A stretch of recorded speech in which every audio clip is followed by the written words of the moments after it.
Hey, what's up guys? I'm here to talk a little bit about upgrading from a G29 to Fanatec wheelbase.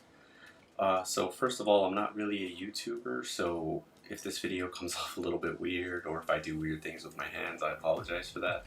I'm actually not using a script. I work full-time as a software engineer in Japan, so I actually just mostly drive on the weekends and during the weekdays whenever I have time.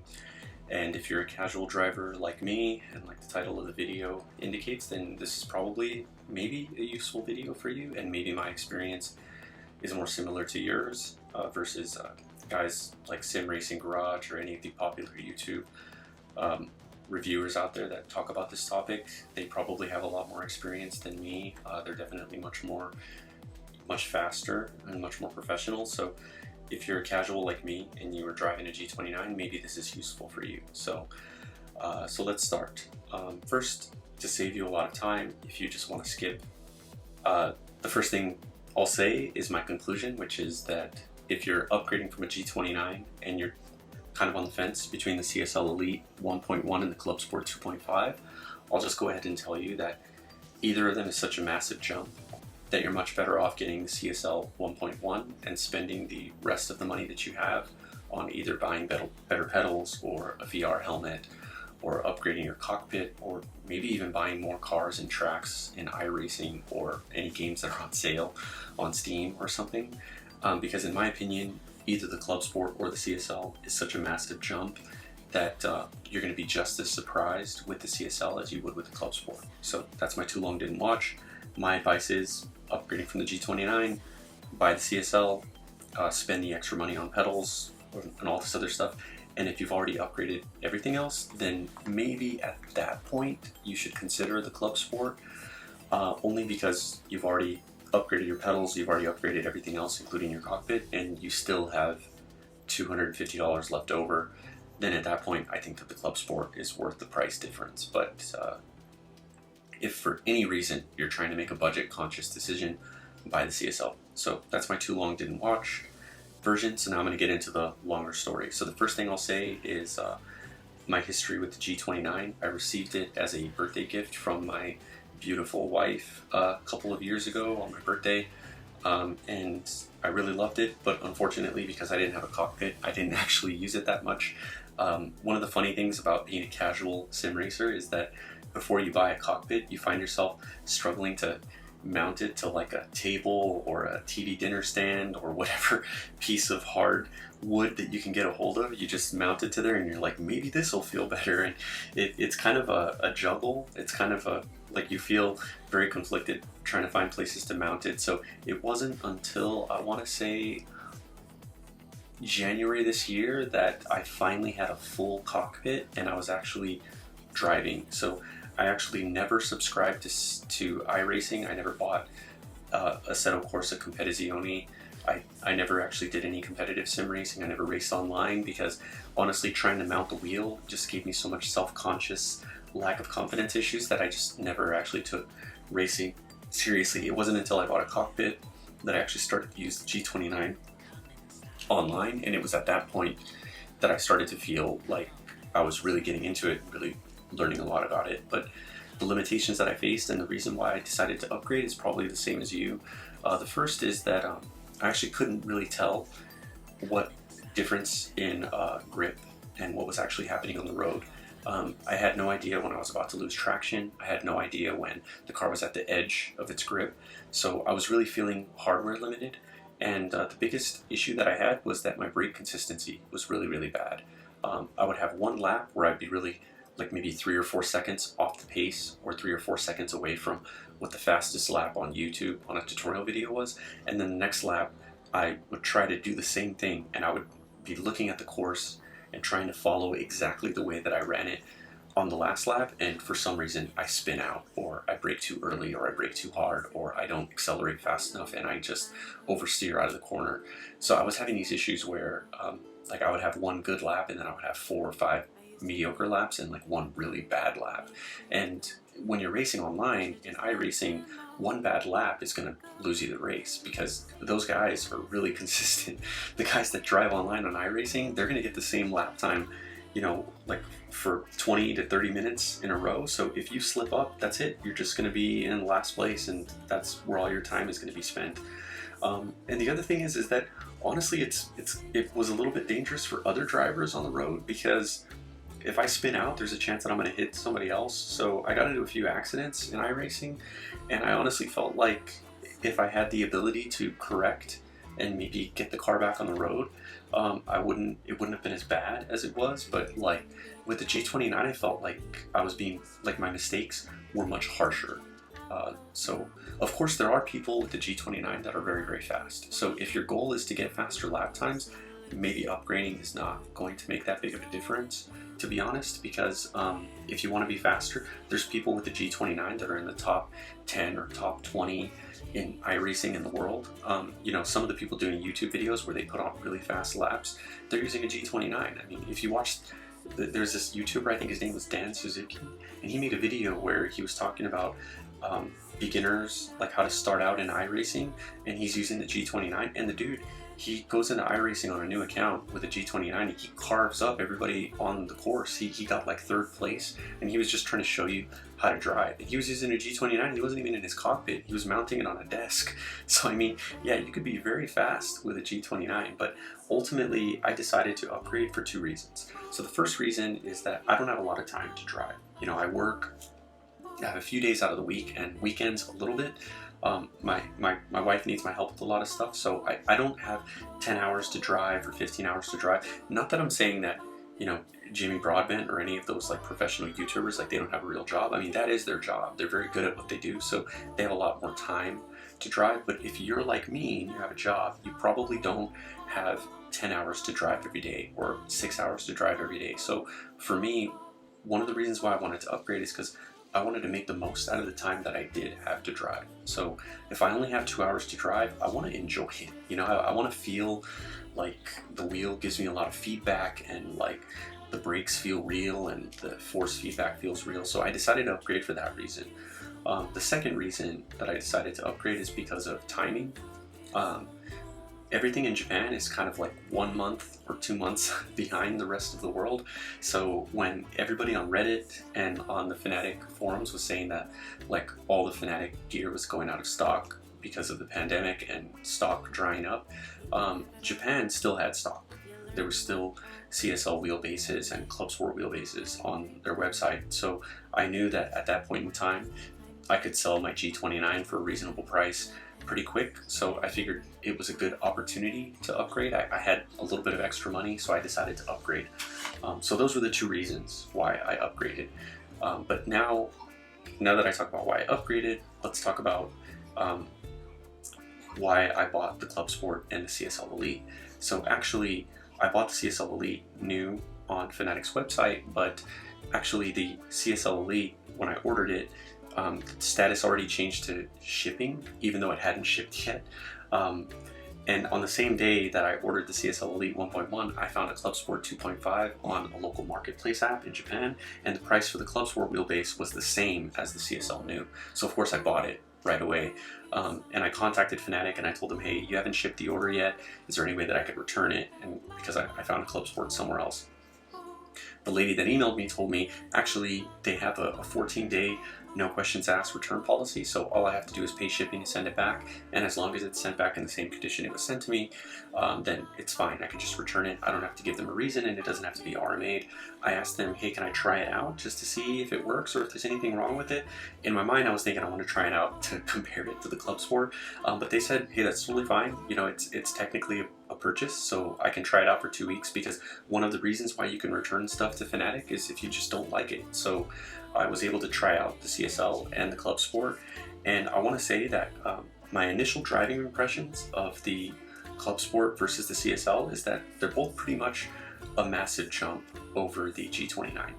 They both have this really cool tuning menu where you can actually change the tuning settings. You can save setting 1, setting 2. You can go into this tuning menu and you can actually you can change things like the force feedback strength. You can change things like the drift mode to make the wheel feel heavier. They both have that.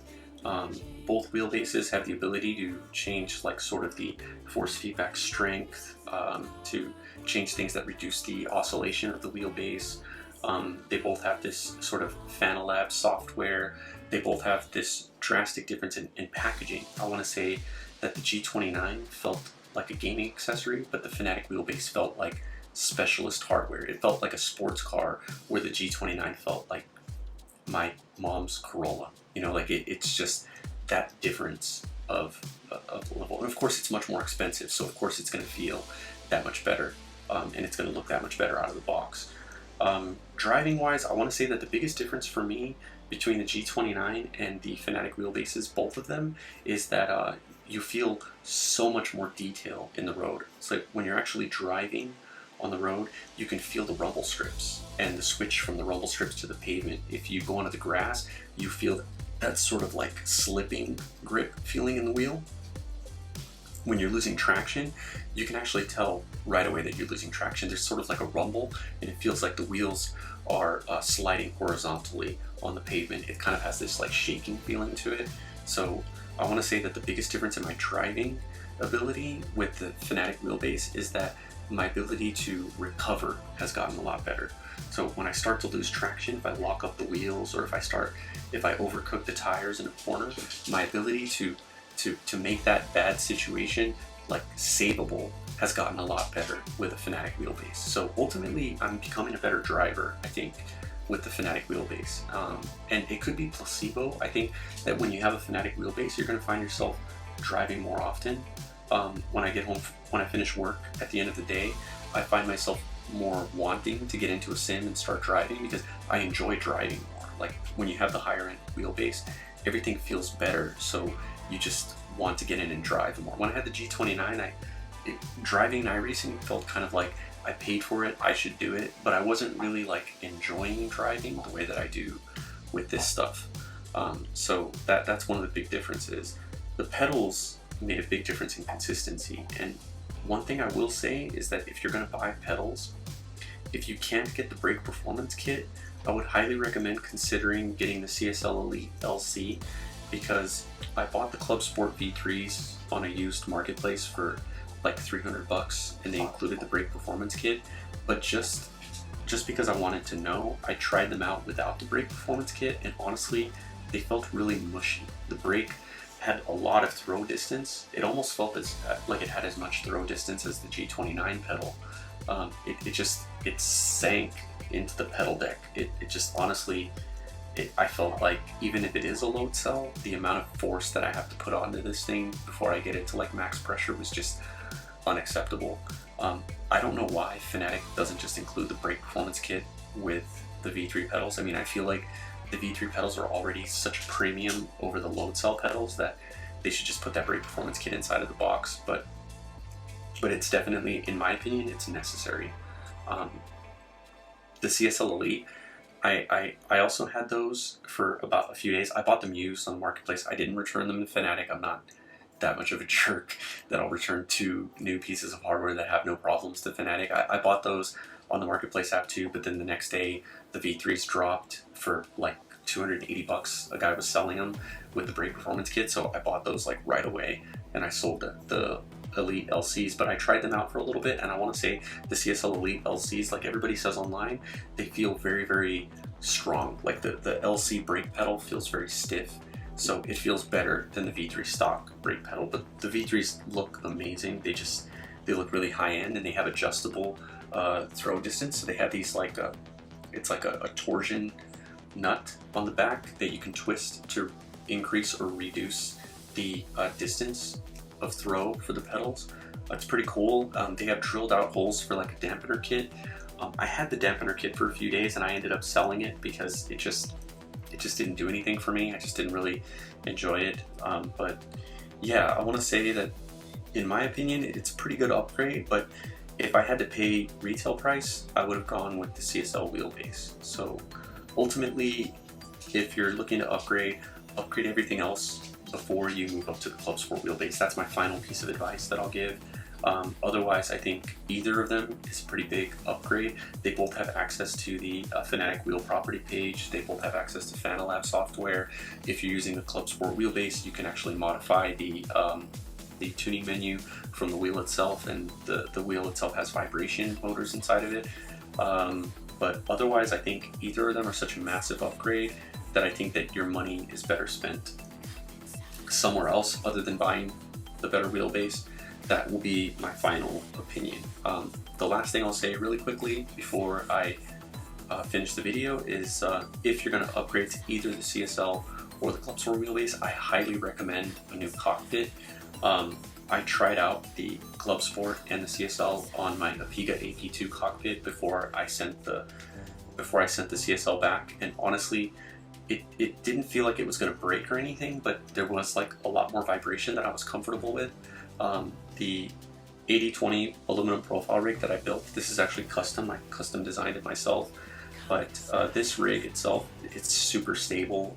I don't feel any sort of shaking or vibration in the wheelbase or in the seat itself. The only vibrations and force feedback that I feel is actually in the wheel itself and the pedals, but I don't actually feel any shaking in the cockpit itself, so I'm not losing any force feedback detail within the cockpit. So overall, that's my conclusion. I hope that this video was helpful. One last thing that I'll say is some people might be wondering, what about Thrustmaster? What about upgrading from a T150 Pro? A couple of things. I didn't own a Thrustmaster wheel, so I can't offer any advice about that. But if I did own a Thrustmaster wheel, I want to say that I probably would have waited before upgrading to direct drive, because I probably would have skipped Fanatec altogether, because Thrustmaster has a lot more products inside of its own ecosystem that could probably hold you over until direct drive, and they're high end enough that you can kind of get a feel for whether you enjoy sim racing enough that you want to invest more money into it. Thrustmaster has load cell pedals, they have a Formula 1 wheel. In my opinion, I think Thrustmaster's Formula wheel is actually a better value than any of the wheels from Fanatec or even any of the wheels from any other makers. It's like, what, 160 bucks, I think? I think on Amazon it's 160 bucks. But the thing has so many buttons and like rotary encoders on it, and it has like a rev limiter display on it. It's just a really amazing wheel for the money that you pay. And from what I've heard, the TSPC Racer is about the same level of force feedback, detail, and strength as the CSL Elite. And in my opinion, that's a pretty good amount of power, and it comes with an open wheel inside of the package. So I feel like if you had Thrustmaster, you could probably stay within the Thrustmaster ecosystem until you're ready to upgrade to direct drive.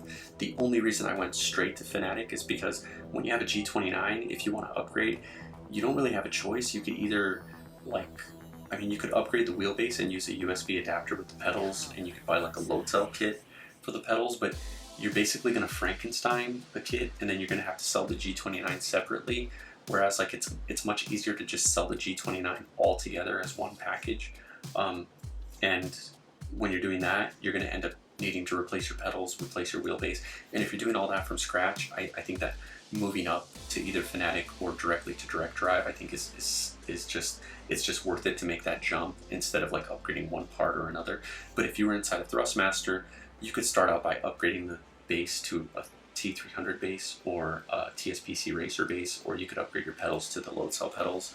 And once you upgrade your base, you could buy the Formula 1 wheel. There's so many things that you can do within the Thrustmaster ecosystem that I think that you should consider those if you're on the Thrustmaster wheel. So that's it, guys. Sorry if my speaking was really weird or if my voice sounds weird. I'm actually using a DSLR mounted as a camera.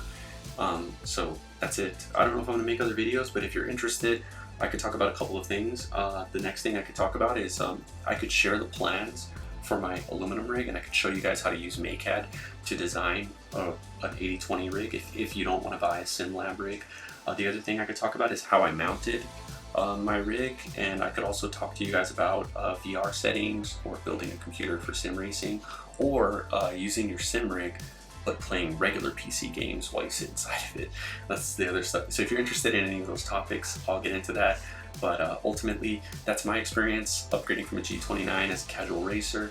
So if you're interested, please, in any of the other topics, please let me know. Good luck. And if you have any questions about upgrading to Fanatec, please let me know in the comment section. I'll do my best to answer them. I've also had some issues with my Fanatec wheelbase, but I think it's more related to Windows. After I updated my version of Windows, I had an issue in Project Cars using my Fanatec wheelbase, but once I changed it to a custom wheel instead of Fanatec ClubSport 2.5, I was able to resolve that issue. But yeah, I could talk about anything that you're interested in. Just let me know. Thanks.